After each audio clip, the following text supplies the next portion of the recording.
Good evening, ladies and gentlemen. How are we getting on?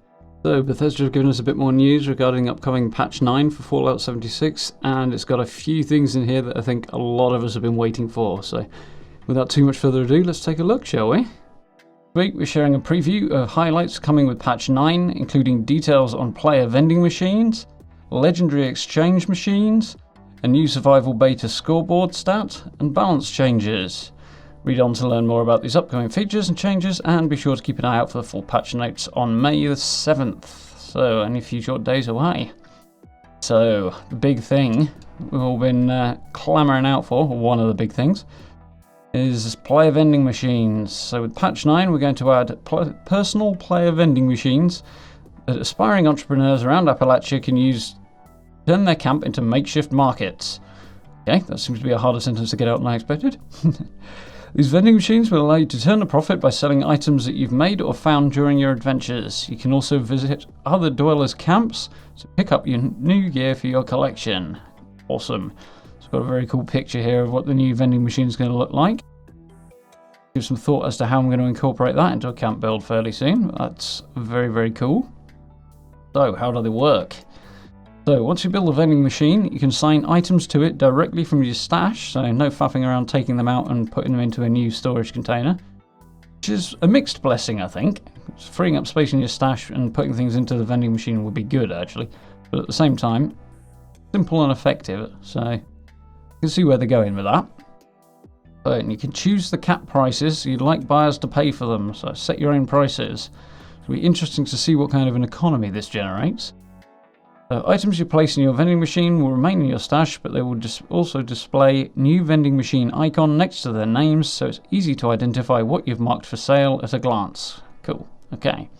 You'll receive a notification whenever a buyer snatches up one of your wares.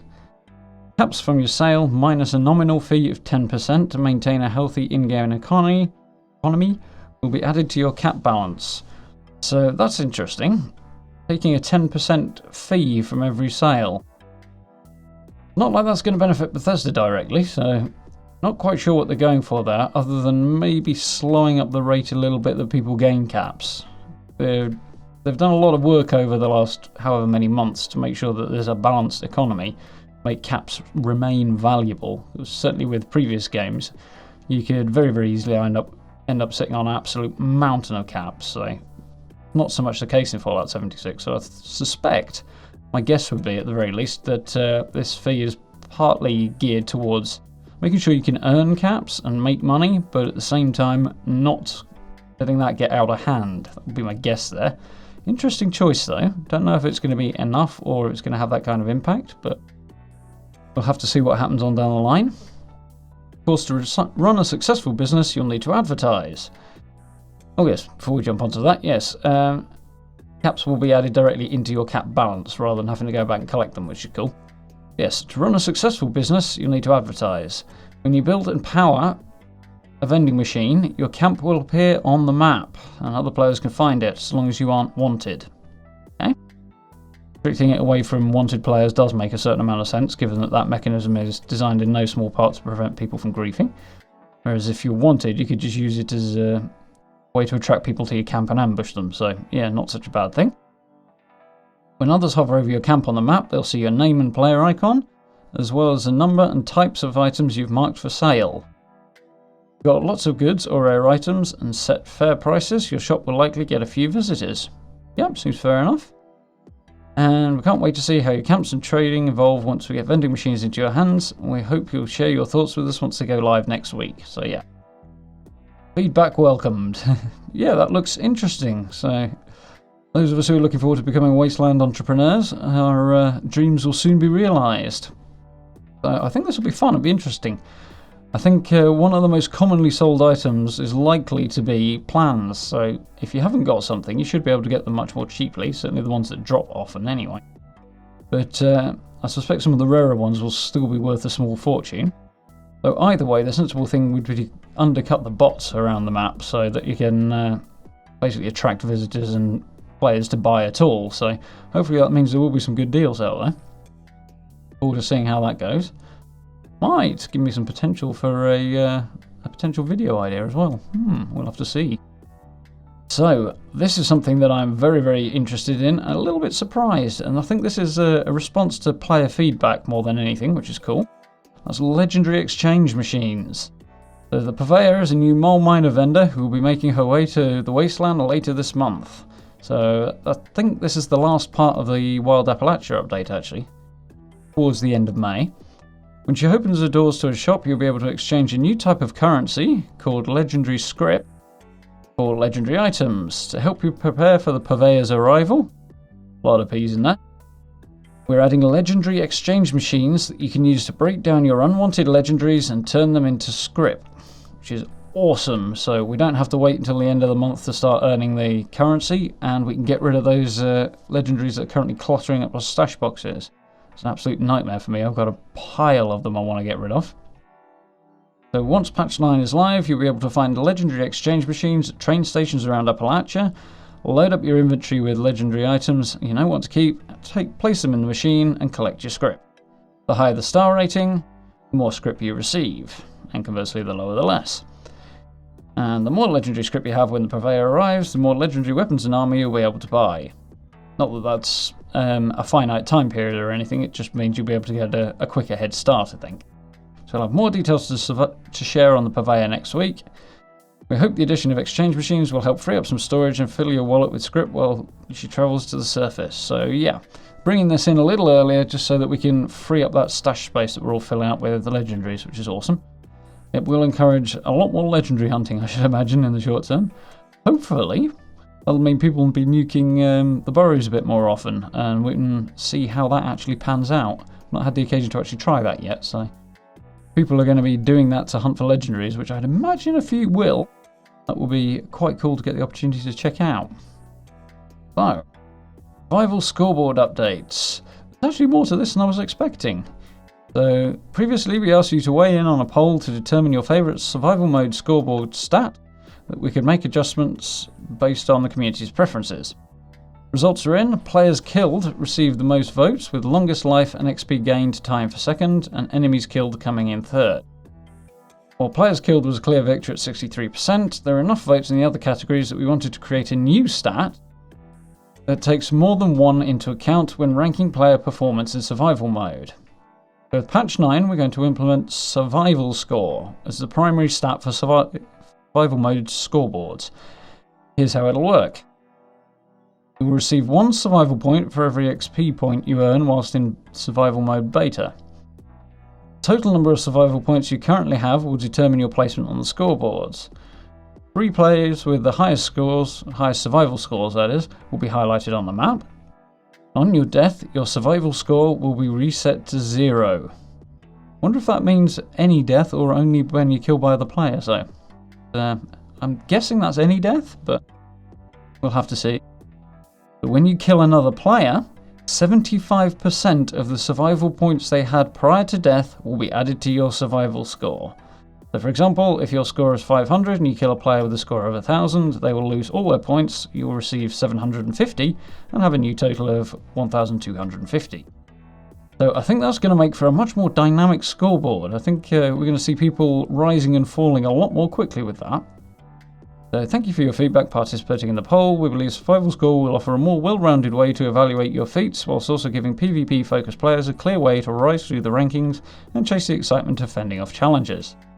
So yeah, I think that's probably a fair assessment of the situation. My guess would be that this will actually have a positive knock-on effect on griefing, because it will give people who want to do the PvP side of things something clear to focus on, and a goal and a reward for engaging in PvP in the appropriate area.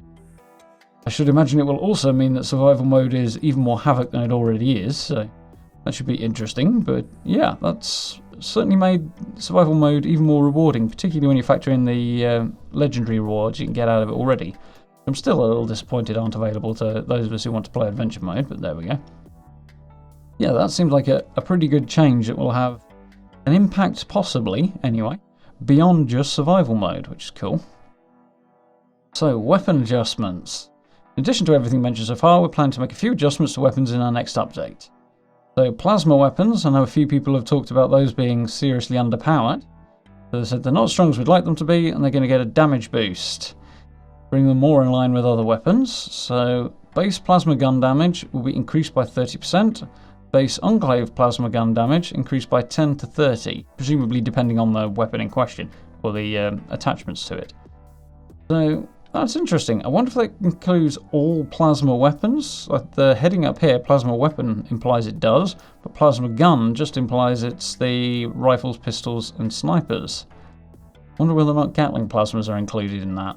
Plasma guns being more viable is always cool. They were one of my favourite, or generally my favourite energy weapons, so I'm hoping it will include Gatling plasmas, because with them using their own ammo type rather than fusion cores, they're a lot more effective in some ways. It's a lot easier to get ammo for that, and you can craft ammo for that rather than having to mess around trying to obtain fusion cores that rapidly run out and weigh an absolute ton. So it would make that a much more viable weapon, which is cool.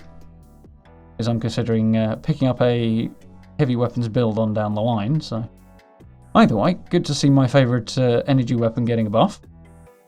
And in contrast to that, explosive shotgun bug fix. So we're implementing fixes for a pair of bugs affecting shotguns that have the legendary explosive effect. So the first was causing them to deal double damage rather than the 20% increase that explosive effect is supposed to have. The second was causing the Pip-Boy to display lower damage numbers than they were actually doing.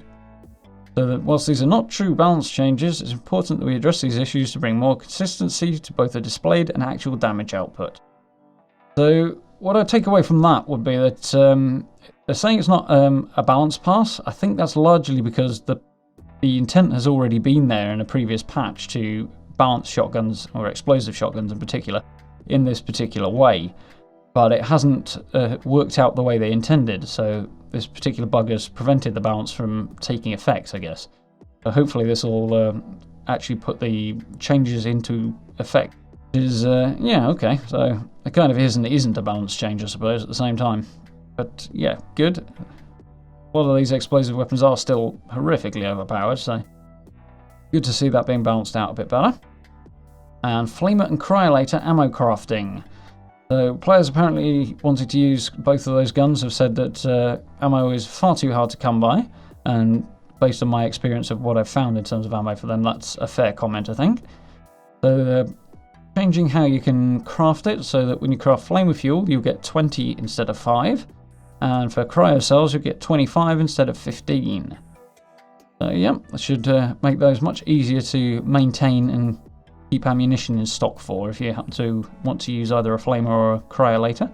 Cool, they're fun weapons, but so far not particularly viable. You can see whether or not they're more viable now the ammo's more available, because the damage rate was also a bit of a problem for them, so maybe we'll see on down the line. And very cool thing for those of us who are very much into our camp building, display cases are coming. So as you may already be aware, we're planning to add display cases so you can show off some of the items you've collected, such as weapons, bobbleheads, magazines in your camps. We're excited to bring this feature to the game. We're going to take a little more time and testing to make sure we get it right. Okay, I've got no problem with that. Definitely prefer things to work preferably right off the bat. As usual, these things rarely do, but, you know, taking the time and effort to make sure they work as well as possible is always good. So as a result, these will arrive a few weeks after patch 9, so I'm guessing at the same time as the Purveyor, be the end of May. Sort of fits with the estimated timescale they're giving us here. We know that many of you are waiting to flaunt your collections, and we appreciate your patience. So yeah, I'm not quite sure what would be causing problems with this. It certainly functioned very, very well in Fallout 4. Could have done with a little more expansive, perhaps, but yeah, can't really see why there'd be a problem porting that from one to the other. Don't know, maybe they've got something different in mind. It'd be interesting to see how that goes and what they're going to give us in that area. So we hope you enjoyed getting an early look at some of the changes coming on next update. As with previous updates, we're planning to post the full patch notes when patch 9 goes live on May the 7th. Yeah, next week. Looking forward to that one. And don't forget, we're streaming Fallout 76 every Wednesday at 1 PM Eastern Daytime. Tune in on Twitch or Mixer to join members of the community team as they take a look at the latest game content and explore Appalachia. Also, don't forget to join in on my streams as well. If you haven't already hit the bell icon, you can get notified whenever I go live. So yeah, some cool stuff in there. Quite happy to see that. A little more information on legendary vendors and getting rid of those legendary items a bit sooner than expected is more than welcome. Very, very happy about that. And the player vending looks cool. Got a couple of ideas of what I'd like to do with the vending machine, but we'll have to see if I can actually put those into practice, or whether or not we're just going to have to plonk them out front. I hope we can do better than that, but we'll see, I guess. Cool. I know there's going to be quite a few people very, very excited for that. So I do hope you found that useful and informative. If you did, do hit those buttons for me. And as I say, if you haven't stopped by on one of the streams, you very much should do that. We're having a lot of fun. We're exploring the Enclave at the moment. That's coming up in the next one. For now, thank you very much for watching. As always, social media links down below if you'd like to keep up to date with what I'm doing. I'm on Facebook, Twitter, Instagram. Twitter and Instagram being my favourites, but there we go. For now, thank you very much. I'll be speaking to you all very, very soon.